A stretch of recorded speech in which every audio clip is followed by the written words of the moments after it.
Convosco. Ele está no meio de nós. Proclamação do Evangelho de Jesus Cristo segundo João. Glória a vós, Senhor. Naquele tempo disse Jesus: As minhas ovelhas escutam a minha voz. Eu as conheço e elas me seguem. Eu dou-lhes a vida eterna e elas jamais se perderão. E ninguém vai arrancá-las de minha mão. Meu Pai, que me deu estas ovelhas, é maior que todos, e ninguém pode arrebatá-las da mão do Pai. Eu e o Pai somos um. Palavra da salvação. Glória a vós, Senhor. Por favor.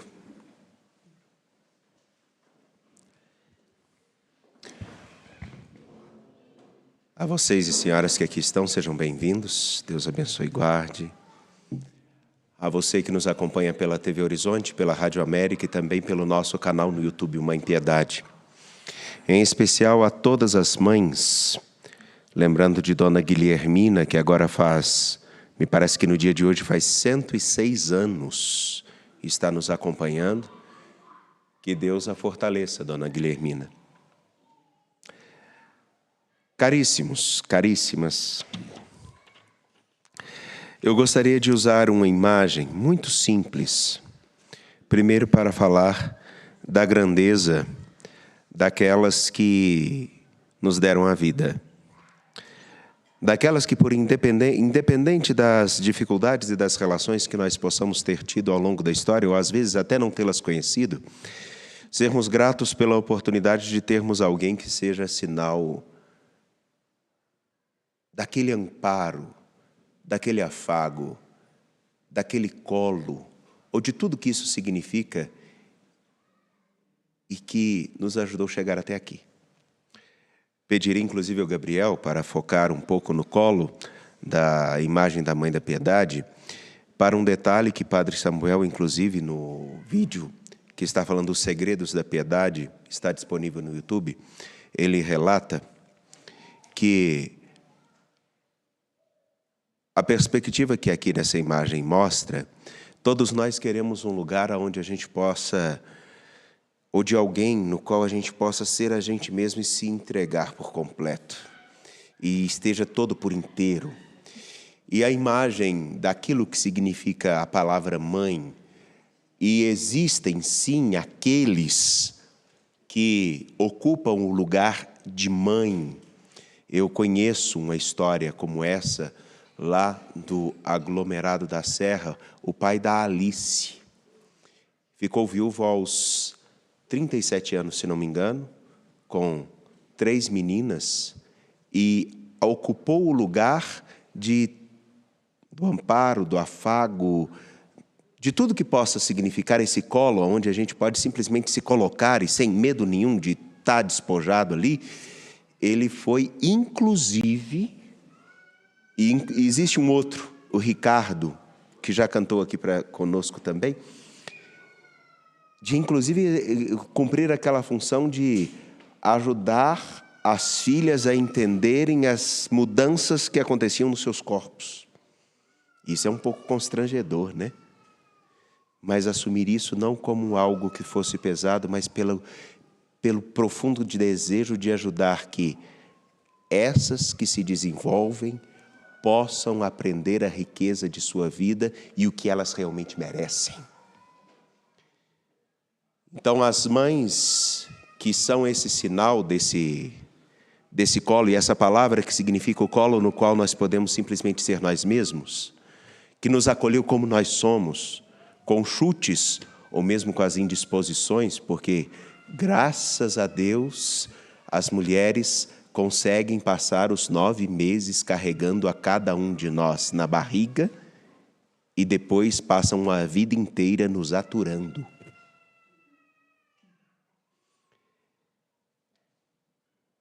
A elas a nossa reverência.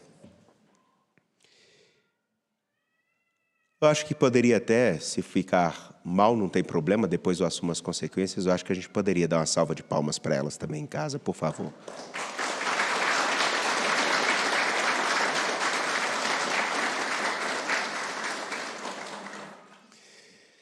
Nós nos encontramos nesse quarto domingo do tempo da Páscoa e eu acho que é muito interessante a própria imagem do que nós falamos desse colo e de mãe, e lembrarmos de uma coisa que João Paulo I, que teve 30 dias de pontificado, foi 30 dias ele ficou como Papa, teve um infarto, ele dizia o seguinte: Deus é um pai com coração de mãe.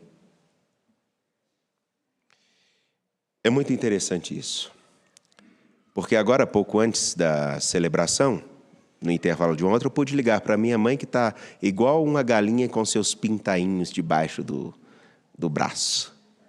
Está na casa de minha irmã, com os netos, os 2 filhos, a filha mais velha, o filho mais velho, e pude conversar com eles. E daí então, a imagem disso, veio uma coisa na minha mente: Deus é pai com um coração de mãe. Ora, mãe, ela tem uma característica muito singular, porque a gente tem um vínculo muito visceral com mãe, né? Do mesmo modo com que a gente pode ter certeza. Nós não buscamos o sentido todo dia, um amparo todo dia, ou a gente não tira do mais profundo de nós naquele momento que é mais difícil. E eu gosto muito de lembrar isso. Na hora que a coisa está bem difícil, sabe quando está pesado, a gente vira e fala assim: meu Deus. Se a gente não fala, a gente pensa. Ou a gente busca uma coisa lá de dentro que quase que com um desejo de que alguém possa simplesmente segurar a nossa mão e dizer assim: estou aqui. Só tem um detalhe. Lembrando-nos de uma coisa: podem nos oferecer aquilo que há de melhor, podem nos oferecer aquilo que há de mais precioso. Entretanto, se nós não quisermos, se nós não escutarmos, se nós não estivermos dispostos, qualquer coisa que nos oferecerem de melhor não nos ajudará. Porque se nós não quisermos, ninguém pode ser amparo para a gente. Absolutamente ninguém. E aí, ao ouvirmos o livro dos Atos dos Apóstolos, no capítulo 13, versículos 14, depois o 43 e 52, tem uma cena aqui que é uma coisa que passa desapercebida. A maioria das vezes passa desapercebida. Paulo e Barnabé chegam a Perge, eles estão anunciando o nome de nosso Senhor Jesus Cristo. Nosso Senhor Jesus Cristo, que é consolo, que é força, é o sinal da misericórdia. E é a misericórdia do nosso Deus. Ele próprio que diz: eu sou o bom pastor. Eu é que realmente concretizo aquilo que disse Ezequiel: eu vos darei pastores que vão conduzi-los, e não serão pastores que vão simplesmente usar ou usufruir da pele de vocês, mas pastores que têm um vínculo, um cuidado. E para ficar mais claro isso, é um pouco daquilo que algumas pessoas manifestam quando tem um animalzinho de estimação. Alguns criam porcos, outros criam cachorro. Aquele animalzinho, como por exemplo nós tínhamos em casa, nós tivemos alguns cachorros, e aí a gente cria um laço com aquele bichinho, e quando faz alguma coisa com aquele bichinho, dá vontade de... Esse para quem não escutou na rádio, é torcer o pescoço. Pois bem, Não é simplesmente uma coisa de ter e usufruir do que Ele vai dar, mas é um laço que se estabelece. E o pastor aqui, citado por Ezequiel, quer dizer o seguinte: eles não vão ser simplesmente alguém do qual eu tirarei o meu sustento, mas tem um vínculo estabelecido. Jesus é o pastor, e como ele próprio diz no evangelho de hoje, eu conheço as minhas ovelhas e elas me conhecem, porque existe um laço estabelecido, um vínculo estabelecido. E nesse vínculo estabelecido, eu quero o melhor para eles. E se lembrarmos do evangelho e da continuação da liturgia de domingo passado, e ao longo de toda essa semana, começa a tomar tom o seguinte: a comunidade dos discípulos de nosso Senhor Jesus Cristo, aqueles que, batizados, assumem seguir a Ele, devem ser a presença desse que é pastor e que quer criar um vínculo de vida com todos que o conhecem. Não se impondo, isso é um detalhe importante, não se impondo, mas propondo o Senhor da vida. E aqui está o detalhe que eu quero citar. Eles estão caminhando, mas aí chega um determinado momento, eu vou justamente começar do versículo 45, do capítulo 13 de Atos dos Apóstolos. Ao verem aquela multidão que seguia os discípulos, os judeus ficaram cheios de inveja e com blasfêmias opunham-se ao que Paulo dizia.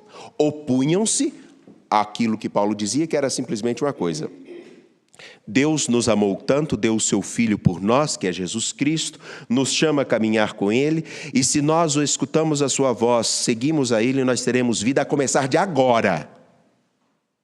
De agora. Desse exato momento. E no início dos Atos dos Apóstolos, quem se aventurar a pegar o livro dos Atos dos Apóstolos e ler, perceberá que isso sempre é uma nuance. Tem sempre alguém que não quer.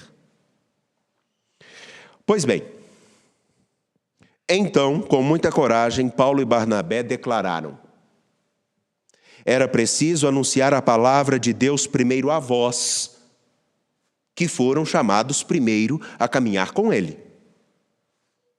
Nós temos essa missão. Porém, como rejeitais e vos considerais indignos da vida eterna, sabei que a partir de agora nós vamos dirigir-nos aos pagãos. Porque se vocês não querem a mão que se estende, existem aqueles que a buscam. Aí está o detalhe, e esse detalhe é muito importante. Nós podemos estender a mão e oferecer o que há de melhor para qualquer pessoa. Se ela não quiser, o que nós podemos fazer? Tem jeito? E aí está.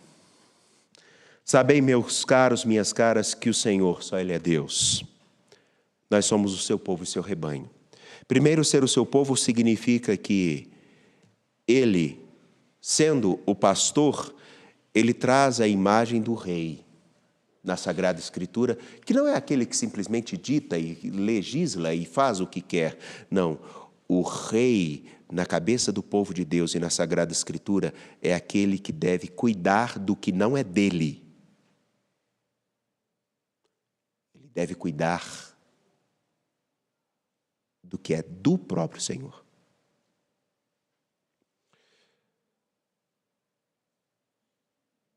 E nós somos o seu rebanho. E aí nós voltamos para a imagem de Ezequiel. O vínculo estabelecido conosco não é de alguém que simplesmente quer nos usar. O vínculo estabelecido conosco é aquele vínculo de quem quer o melhor para nós, mesmo que não tenhamos a consciência do que é esse melhor. E a imagem, com todo respeito, das mães e dos pais que ocupam esse lugar é perfeita. Porque é o grande limite de todo pai e de toda mãe, e que custam a entender isso, é que eles não podem viver a vida dos filhos. E os filhos não vão viver a sua vida. E nem conforme eles querem. Mas o que na verdade será considerado como precioso é o que eles conseguem compreender da dignidade da própria história. E aquele colo que eu citei no início da nossa reflexão é justamente saber que existe um ponto, um lugar onde a gente inteiro é acolhido. E aí com toda liberdade, é aquela sensação de simplesmente a gente poder, independente do que é visto de nós, a gente ser a gente mesmo. Hoje, por exemplo, a mãe de Padre Samuel Fidelis veio para estar com ele um pouco. A mãe de Padre Felipe esteve aqui ontem com ele. É aquele lugar, para ficar mais claro, onde não é a obrigação do que a gente vai ser, ou do que a gente deve ser, é quem a gente é. Esse é o símbolo do colo inteiro que quero dizer, do que significa mãe, ou pai. De tal maneira que o Senhor nosso Deus, que tem um coração de pai, que tem um coração de mãe, Ele quer o melhor para cada um de nós. Entretanto, existe um limite. O pastor, aqui, ele sabe quem são suas ovelhas porque elas escutam a sua voz. E uma pergunta importante: nós escutamos a voz daquele que é o pastor que nos fala nas Escrituras? Continua a nos interpelar, a nos questionar, a nos apresentar horizontes diante do contexto de vida no qual nós estamos. Nós escutamos o pastor que ao longo da tradição da igreja, e não porque seja melhor, mas a tradição da igreja que fundamenta inclusive o simples fato de que nós só temos isso aqui porque alguém cuidou para que nós a tivéssemos, ele ainda continua a ecoar dentro de nós. Será que nós não concretizamos muito bem aquilo que é a imagem que eu trarei agora e eu espero que tenha muita significância? Nós temos uma grande capacidade de escutar aqueles que não são nossos, mas deixamos de escutar aqueles que nos fazem tudo por nós. Afinal de contas, no período que a gente começa a criar um pouco mais de identidade, que é próprio da história da vida. Para os meninos, os fios de cabelo começam a surgir no rosto. Para as meninas, algumas alterações no corpo, os sonhos. Nesse momento, nós achamos que todos têm toda a compreensão e sabem tudo da vida. E nos esquecemos que, na verdade, ali atrás, um pouquinho para trás, ainda que tenham suas dificuldades de compreensão da história, nós só somos quem somos porque alguém nos ajudou, inclusive, a não colocar o dedo na tomada. E disse não. Aqueles que, na verdade, querem tudo para nós, mas que, na verdade, têm pouco eco na nossa capacidade de escutar. Isso acontece dentro de casa com maior facilidade. Aqueles que convivem mais conosco têm pouco eco dentro de nossos corações. Todos os outros têm mais razão. Entretanto, não ignoremos um fato. Existe um momento na história no qual o tempo é curto e ele passa tanto que nós não teremos mais a oportunidade de escutar e não teremos mais a oportunidade de fazer alguma coisa, só teremos a lembrança. A imagem do que hoje o Senhor diz é muito simples. Tudo o que quero de melhor para os meus eu ofereço, mas a quem eu ofereço? A mão se volta para receber ou para entrelaçar e acolher a ajuda? Essa pergunta é importante, porque todos, em todos os cantos, em todas as tradições religiosas, mais especificamente, religiosas não, todas as tradições cristãs, nós temos muito bem definido a imagem do pastor, mas poucos fazemos o itinerário que realmente precisamos. Escutá-lo, criar com ele o vínculo e com ele viver um novo caminho. Ora, afinal de contas, é isso que o Senhor vai dizer: as minhas ovelhas escutam a minha voz. E, para ficar mais claro, quando nós temos aquele monte de ovelhas, ou então, quando vi uma imagem muito interessante, esqueçamos a ovelha, mas vejamos os nossos pets. Um amigo meu perdeu o seu cachorro, fugiu de casa. E aí então ele foi encontrado por uma ONG, e graças a Deus existem pessoas que se dedicam a isso, e estava ali cuidando. Eles pegaram e cuidaram desse animalzinho. E daí então tinham muitos cachorros ali, claro, diferentes. Mas na hora que chegava e falava assim, titio, ele saiu e foi correndo para o colo do dono. Porque há um vínculo, ele sabe quem é o seu dono e como ele é chamado. O nosso vínculo aqui não é para sermos Deus como nosso dono, não. Mas qual é a referência que nós temos com ele realmente? Qual é a referência que nós temos com os nossos, seja pai ou mãe? Qual a referência que nós temos com quem realmente quer o melhor para nós? E qual a nossa disposição de acolher o que nos é oferecido? Tudo isso numa liturgia tão simples do Domingo do Bom Pastor. E que, por coincidência, também é o Dia das Mães. Não adianta dizermos que acreditamos em Deus. Isso é fácil. O que realmente faz a diferença é saber qual o peso da palavra dele na minha vida. A quem eu escuto de verdade.